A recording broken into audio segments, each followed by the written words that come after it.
ہم بہت ڈسکس کرتے ہیں آرمیز کو، ایئر فورسز کو، نیوی کو ہم نے اس طریقے سے ڈسکس نہیں کیا. یہ جو 5 گنا بڑی بھارتی نیوی ہے، بھارتی بحریہ ہے، کیا یہ کوئی خطرہ ہے اس سے پاکستان کی بحریہ کو؟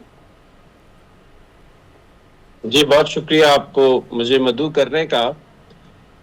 پہلے جیسے آپ نے سائز کی بات کی، تو جو ماڈرن وارفیئر ہے اس کے اندر تعداد اپنی جگہ ہے، لیکن کوالٹی زیادہ میٹر کرتی ہے.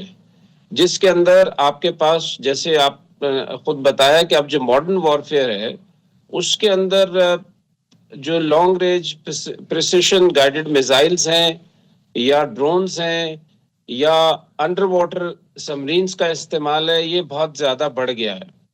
تو اس وجہ سے یہ اس چیز کا طاقت کے ساتھ استعمال کے اوپر کہنا کہ جی تعداد کے حوالے سے پاکستان جو ہے وہ کم ہے. کمی جو ہے وہ ہمیں تو اپنے دفاعی اعتبار سے دیکھنی ہے.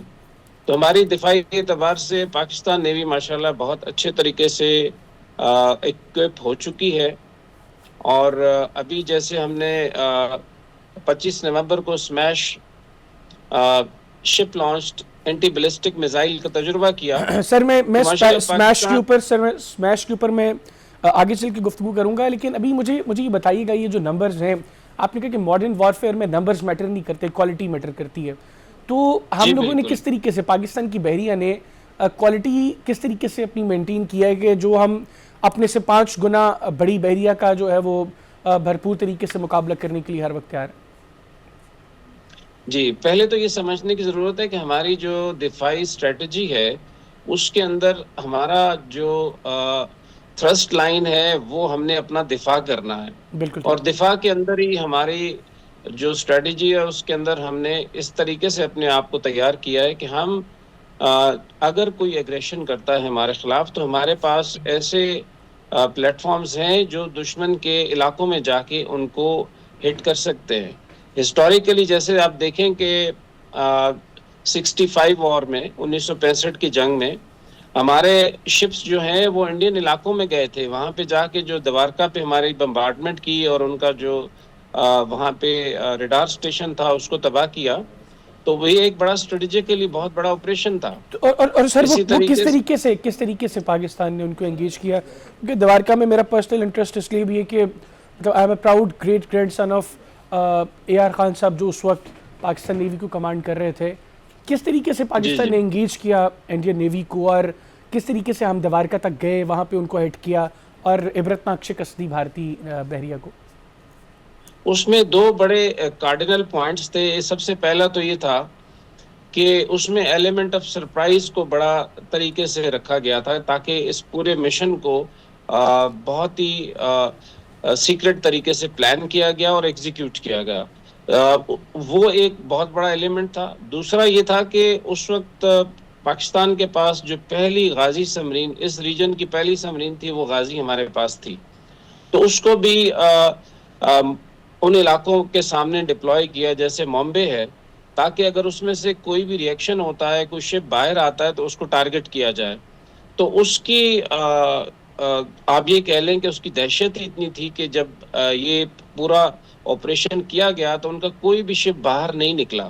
تو ایک قسم کا ان کا ایک سیکریسی اور سبمرین کی پریزنس کی وجہ سے 65 وار میں ہم نے یہ ایک سپیریئر آپ کہہ لیں کہ ہماری پلاننگ تھی، جس کی وجہ سے ہم نے اس کو بڑے اچھے طریقے سے ایگزیکیوٹ کیا. اچھا سر، یہ بھی بتائیے گا، یہ جو آئی این ایس وکرانت ہے، بھارت اس کے اوپر بڑا غرور کرتا ہے، کیا آئی این ایس وکرانت پاکستان کے لیے کسی طرح کا کوئی خطرہ ہے؟ دیکھیں ایئر کرافٹ کیریئر کی پہلے تو یہ سمجھنے کی ضرورت ہے کہ دفاعی لحاظ سے اس کی ضرورت کیوں پیش آتی ہے. وہ اس لیے کہ یہ ایک عام فہم زبان میں یہ ایک رن وے ہے جو کہ سی کے اوپر موونگ ہوتا ہے. اس پہ ایئر کرافٹس رکھے جاتے ہیں تاکہ جب اپنے دور دراز علاقوں میں جا کے اپنی پاور پروجیکشن کرنی ہو تو اس میں استعمال کیا جاتا ہے. جیسے کہ یونائٹڈ اسٹیٹس آف امریکہ ہے، اس کی پوری دنیا میں اس سے جانا پڑتا ہے تو اپنے ایئر کرافٹ کیریئر استعمال کرتا ہے. چائنا بھی اپنا بنا رہا ہے. لیکن اگر پاکستان کے حوالے سے اس کی اہمیت کو دیکھا جائے تو میرے خیال میں یہ پاکستان کے لیے تو بہت بڑا موقع ہے اگر یہ استعمال ہوتا ہے اچھا، تو اس کے لیے اور اس وہ لیے کہ کیسے ہے اس سر، کے وہ کیسے؟ وہ ایسے ہے کہ دیکھیں ہم پاکستان اور انڈیا تو دونوں ہمسائے ممالک ہیں، ہم کو دور افتادہ ملک تو ہے نہیں. تو اگر آپ اتنا بڑا ایک پلیٹ فارم سی پہ پاکستان کے خلاف استعمال کرنے کی کوشش کریں گے اور اس کے ساتھ چونکہ اس کا پورا ایک دفاعی نظام ہوتا ہے تو وہ دفاعی نظام بھی اس کے ساتھ پورا نہیں ہے. لائک اس کے پاس ایئرکرافٹ کے اوپر اس کے ایئرکرافٹ کیریئر کے ساتھ ساتھ دفاعی نظام کے لیے جاسوسی طیارے ہوتے ہیں. اس کے ساتھ کم از کم 8 سے 10 شپس استعمال کیے جاتے ہیں. پھر اس کے ساتھ سبمرینز کو بھی استعمال کیا جاتا ہے. تو یہ پورا ایک کیریئر بیٹل گروپ بنتا ہے تب جا کے آپ اس کو استعمال کر سکتے ہیں. تو یہ تمام جو چیزیں ویر ودول ہے ابھی انڈیا کے پاس نہیں ہے. اور اگر آپ ان پروٹیکٹڈ ایئر کرافٹ کیریئر کو پاکستان کے خلاف استعمال کریں گے تو ظاہری بات ہے ہماری سبمرینز یعنی ہیں، سر میں ہمارے ایئر کرافٹس ہیں، ہمارے شپس ہیں. کلیریفیکیشن کے لیے جو چیز جاننا چاہ رہا ہوں، آپ کا یہ مطلب ہے کہ صرف آئی این ایس وکرانت کا ہونا بھارتی بحریہ کے لیے کافی نہیں ہے، یہ جو دیگر ایلیمنٹس آپ نے بتائے ہیں یہ ہوں گے تو پھر بھارت ان کو بہتر طریقے سے یوٹیلائز کر سکتا ہے، اور ان کی ایبسنس میں وکرانت جو ہے وہ اس کو سمندر میں بھیجنا بے وقوفی ہوگی پاکستان کے خلاف. جی جی بالکل. یہ زیادہ تر پولیٹیکل بات چیت استعمال ہو رہی ہے. آپ اس کو اس طرح دیکھ لیں کہ 65 وار میں بھی انہوں نے اپنا جو ایئرکرافٹ کیریئر تھا ان کے پاس اس کو یہ انڈمان آئلینڈ میں لے کے گئے تھے چھپانے کے لیے. اور اس کے بعد 71 وار میں دیکھیں تو بھی اس وقت اس کو انڈمان کی طرف لے کے گئے تھے. یہ پہلی دفعہ ہے کہ یہ ان کا ایئرکرافٹ کیریئر ابھی مئی میں جو ہمارا کانفلکٹ ہوا تو یہ کاروار اور ممبئی کے درمیان اپنے علاقے میں یہ وہیں پہ رہا. تو اگر اس میں اتنی ہی پوٹینشیل یا چیزیں ہوتی تو ظاہر ہے اس کو پھر آگے لانا چاہیے تھا. تو میرے خیال میں یہ زیادہ اس کی پولیٹیکل ویلیو کو استعمال کیا جاتا ہے جبکہ پوٹینشیل کے پوائنٹ آف ویو سے یہ زیادہ ولنریبلٹی ہے. اچھا سر، یہ بتائیے گا کہ سمندر میں ہم کتنی رینج پہ سمجھیں کہ اتنے فاصلے پہ اگر پاکستانی اور بھارتی شپس آ گئے ہیں یا سب میرینز آ گئی ہیں تو اب اس کا مطلب ہے کہ خطرہ ہے، جنگ ہو سکتی ہے؟ دیکھیں آپ ایک تو ہمارے اپنے اپنے علاقے ہیں جہاں پہ پاکستان کو ظاہر ہے ہمارا ایزی ہے، ہمارا اپنا علاقہ ہے، ان کا اپنا علاقہ ہے. تو جنگی اعتبار سے تو ظاہر ہے اگر جنگ ڈکلیئر ہوتی ہے تو پھر اس کیس میں ہم ان کے علاقے میں بھی جا کے اس کو ہٹ کر سکتے ہیں.